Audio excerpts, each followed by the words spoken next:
Shalom, anak-anak, remaja, pemuda, bapak dan ibu, serta orang tua kami kaum sepuh. Sangat penuh sukacita kalau kita boleh bertemu pada hari ini, khususnya dalam kebaktian rumah tangga yang masih diadakan di rumah kita masing-masing. Hari ini, hari Rabu tanggal 6 Oktober 2021, kebaktian rumah tangga menjadi istimewa karena ini sekaligus juga menjadi persiapan perjamuan kudus.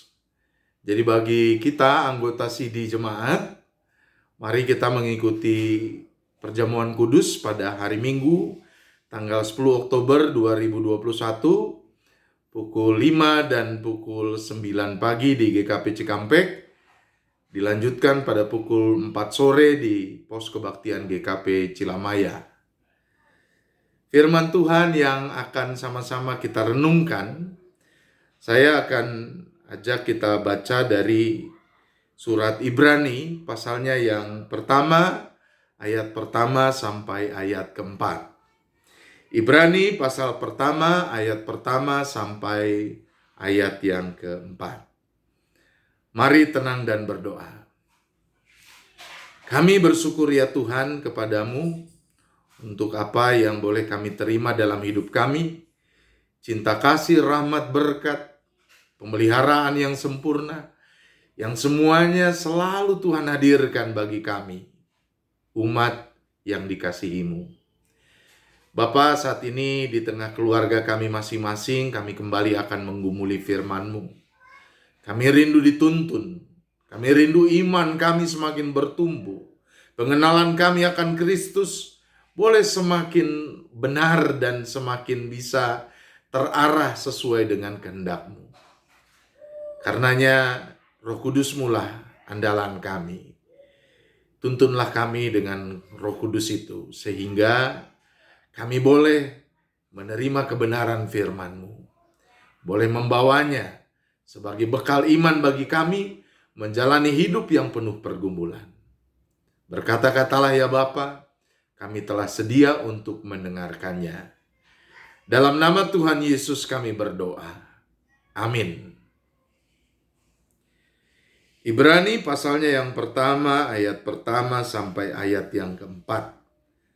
Begini bunyi kesaksian firman Tuhan. Setelah pada zaman dahulu Allah berulang kali dan dalam pelbagai cara berbicara kepada nenek moyang kita dengan perantaraan nabi-nabi. Maka pada zaman akhir ini Ia telah berbicara kepada kita dengan perantaraan anaknya yang telah Ia tetapkan sebagai yang berhak menerima segala yang ada. Oleh Dia Allah telah menjadikan alam semesta. Ia adalah cahaya kemuliaan Allah dan gambar wujud Allah dan menopang segala yang ada dengan firman-Nya yang penuh kekuasaan. Dan setelah Ia selesai mengadakan penyucian dosa, Ia duduk di sebelah kanan yang maha besar di tempat yang tinggi, jauh lebih tinggi daripada malaikat-malaikat, sama seperti nama yang dikaruniakan kepadanya, jauh lebih indah daripada nama mereka. Amin. Sampai sedemikian jauh pembacaan kesaksian firman Tuhan. Berbahagia setiap kita yang mendengarkan firman Tuhan dan memeliharanya di dalam kehidupan. Saudara, satu kali ada 3 atau 4 orang remaja kira-kira jumlahnya segitulah, datang kepada saya setelah kebaktian remaja. Lalu mereka mengungkapkan pergumulan mereka. Rupanya saudara-saudara, di sekolah mereka dibully karena mereka adalah seorang Kristen.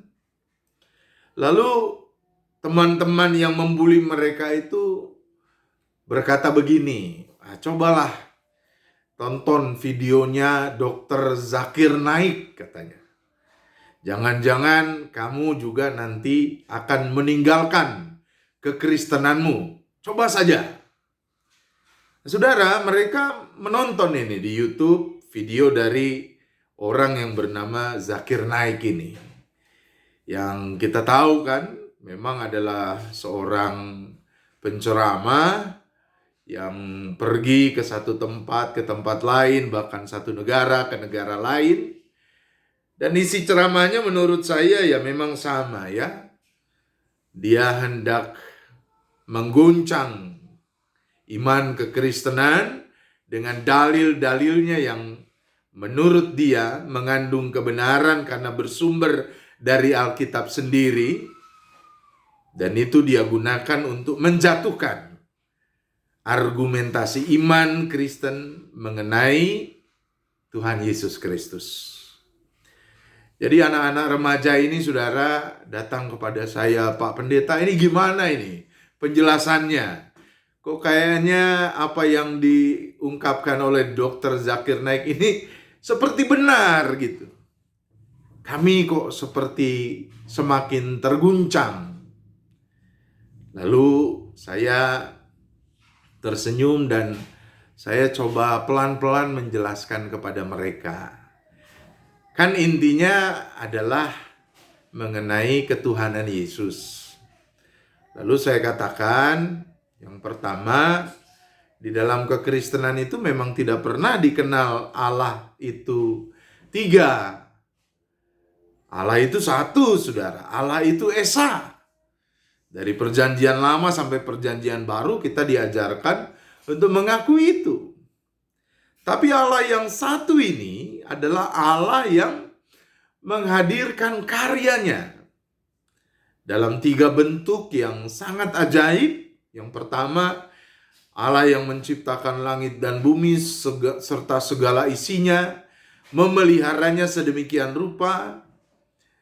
Dia selalu memperhatikan kebutuhan-kebutuhan dari ciptaannya ini, sementara dia berada di atas, dia ada di sorga. Di sanalah dia bersemayam. Kita menyebutnya Allah Bapa. Allah yang bereinkarnasi menjadi manusia. Allah yang rindu berdamai dengan manusia berdosa, rindu menyelamatkan manusia. Dia turun ke tengah dunia, menjadi manusia fana, lalu dari sana dihadirkanlah misi kerajaan Allah. Kita menyebutnya Allah Anak, Tuhan kita Yesus Kristus. Allah Roh Kudus adalah Allah yang diam dalam hati kita. Allah yang menolong kita untuk melakukan apa yang menjadi kehendak-Nya. Dia membimbing kita untuk terus teguh percaya. Dia menolong kita untuk mengerjakan pekerjaan-pekerjaan Allah. Nah, itu disebutnya Allah Roh Kudus. Jadi Allahnya Allah yang esa. Tapi lewat tiga karya itu kita maka menyebutnya juga dengan tiga nama. Lalu yang berikutnya saya katakan mengenai Yesus Kristus adalah Allah, adalah Tuhan. Bahwa Zakir Naik mengatakan, coba tunjukkan di mana di dalam Alkitab Tuhan Yesus mengatakan dia adalah Allah, dia adalah Tuhan. Maka saya menjelaskan bahwa Tuhan Yesus itu hadir di tengah-tengah kehidupan orang Yahudi. Masyarakat yang bahkan menyebut nama Tuhan Allah pun tidak boleh. Apalagi mengaku bahwa dia adalah Tuhan. Tentu sesuatu yang sangat sulit untuk dilogikakan. Padahal sekali lagi dia memang adalah Allah yang berwujud manusia. Jadi sisi kemanusiaannya, termasuk tentang bagaimana dia menanggapi apa yang berlaku umum di tengah masyarakat, itu memang harus dihadirkan, harus ditonjolkan.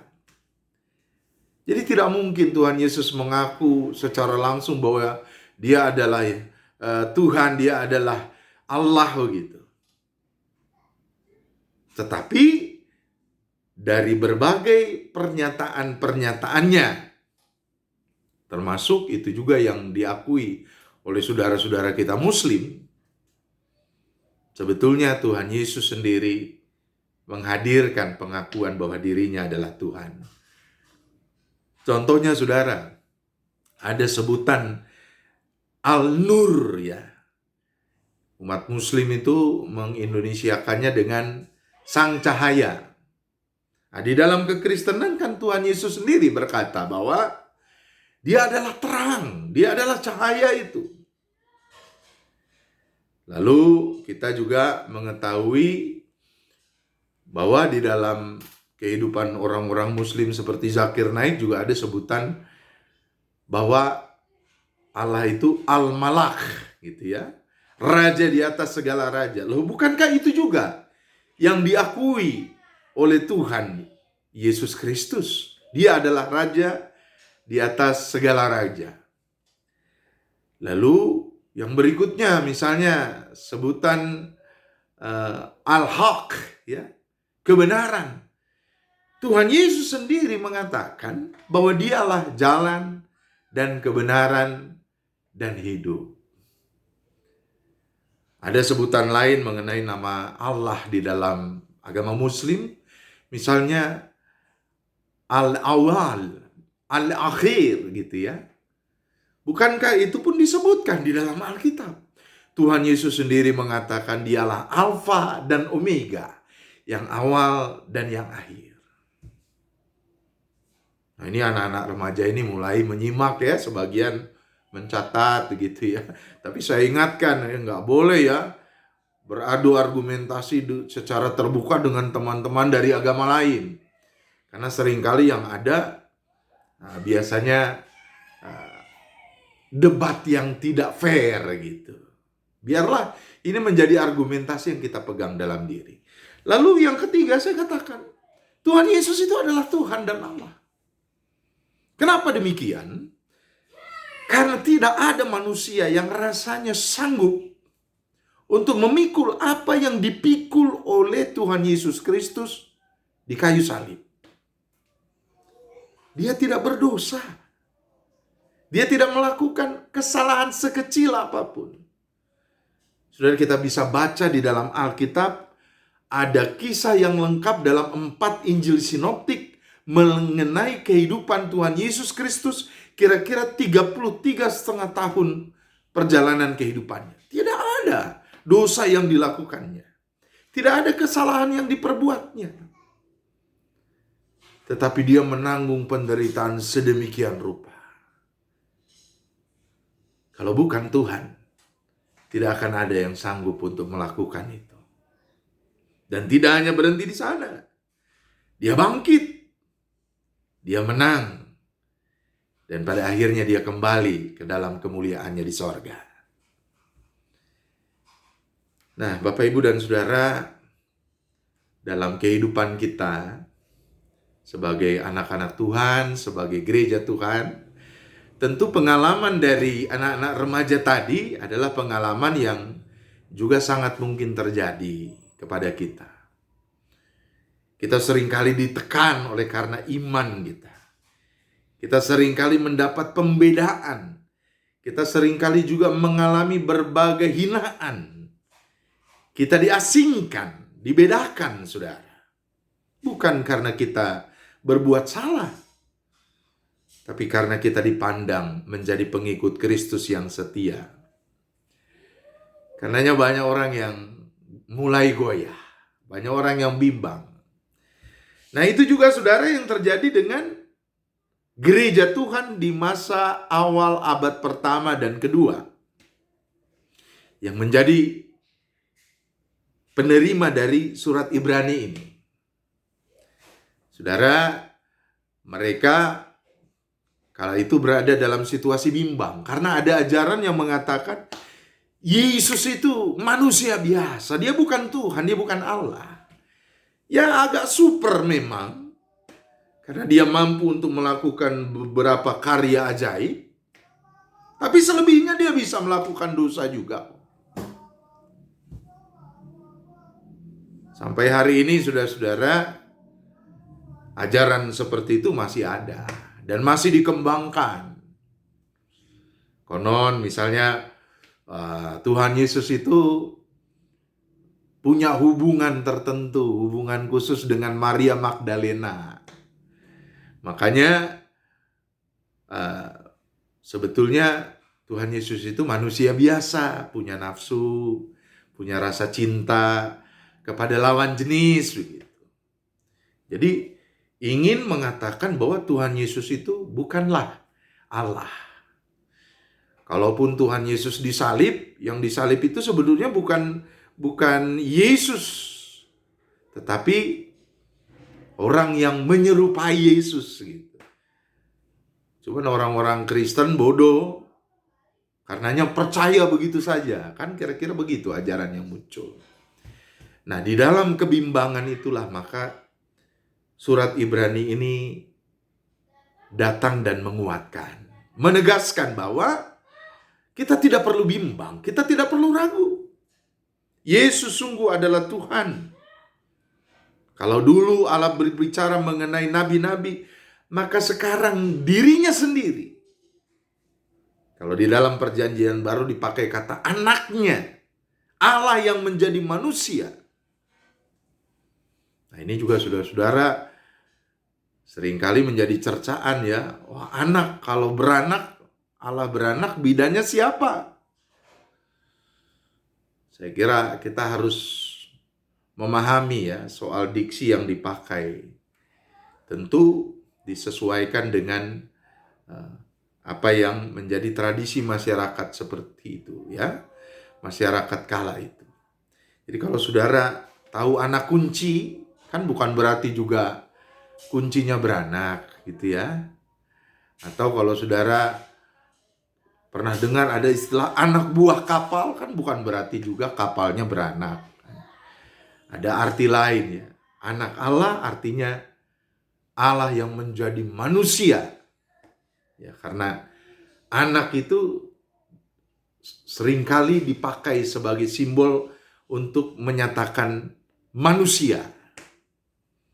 Nah, jadi saudara, kalau dulu Allah berbicara kepada para nabi, lalu nabi menyampaikan suara Allah ini kepada umat, maka Tuhan Yesuslah Allah yang menjadi manusia. Dia sendirilah yang turun ke tengah-tengah dunia. Firman-Nya penuh dengan kekuasaan, saudara. Dia adalah cahaya kemuliaan Allah. Dalam dirinya, maka kemuliaan Allah boleh berwujud. Lalu saudara-saudara, lewat apa yang diungkapkan dalam pengajaran iman kepada jemaat Ibrani ini, maka kita juga belajar mengenai nama Yesus. Nama Yesus itu nama yang mulia, nama yang indah. Gabungan ya dari dua kata. Yesus itu artinya juru selamat. Kristus itu artinya Mesias, sang pembebas.